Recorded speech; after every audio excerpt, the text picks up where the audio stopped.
ভারতের প্রত্যাঘাত ঠেকাতে যাত্রীবাহী বিমানকে ঢাল হিসাবে ব্যবহার করেছে পাকিস্তান। ফলে বুঝতে পারছেন সিভিলিয়ানদের পর্যন্ত একটা জঙ্গি সংগঠন যা করে পাকিস্তান সেইটা করছে, সিভিলিয়ানদের পর্যন্ত টার্গেট করছে। ধারাবাহিকভাবে এই কাজটা পাকিস্তান করে চলেছে ভারতের প্রত্যাঘাতকে ঠেকাতে। এর আগে আপনারা জানেন যে 16 জন নিরীহকে একেবারে হত্যা করেছিল পাকিস্তান। সেই পাকিস্তান এবার যাত্রীবাহী বিমানকে টার্গেট করছে। আজকে সাংবাদিকরা বৈঠক করা হয় এমিরের তরফে, যেখানে বলা হচ্ছে যে এয়ার স্ট্রাইককে এড়াতে, ভারতের তরফে যে বিমান হানা সেটাকে এড়াতে পাকিস্তান যাত্রীবাহী বিমানকে ঢাল করেছে। ভারতকে আটকাতে জঙ্গিদের মতো নিরীহদের ঢাল করেছে পাকিস্তান। করাচি লাহোরের মধ্যে বিমান বন্ধ না করে ঢাল হিসাবে ব্যবহার করেছে পাকিস্তান। ভারতের আকাশ সীমা একাধিকবার লঙ্ঘন করেছে তারা।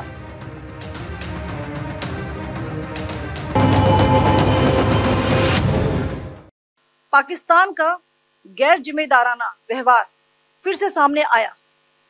7 मई 2025 को रात 8:30 बजे एक असफल अकारण ड्रोन और मिसाइल हमला करने के बावजूद पाकिस्तान ने अपना नागरिक हवाई क्षेत्र बंद नहीं किया। पाकिस्तान अपने नागरिक विमानों को ढाल के रूप में इस्तेमाल कर रहा है, जबकि उसे अच्छी तरह से पता है कि भारत पर उसके हमले से हवाई रक्षा की तीव्र प्रतिक्रिया होगी। यह भारत और पाकिस्तान के बीच अंतर्राष्ट्रीय सीमा के पास उड़ान भरने वाले अंतर्राष्ट्रीय उड़ानों सहित नागरिक विमानों के लिए सुरक्षित नहीं है।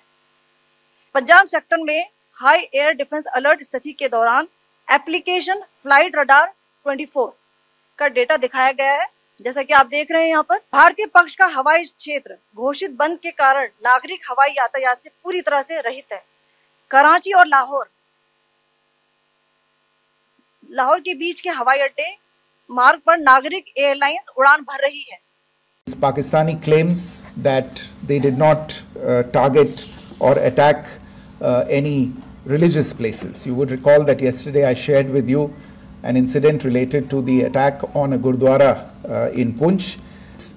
Is nothing but a desperate attempt by Pakistan to disown its acts of aggression, but it is also true to type in its effort to deceive and mislead the world. It will not succeed.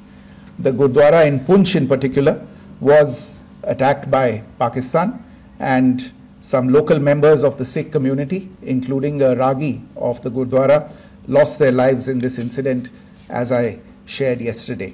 TV पर आप इस हमले के चित्र देख सकते हैं।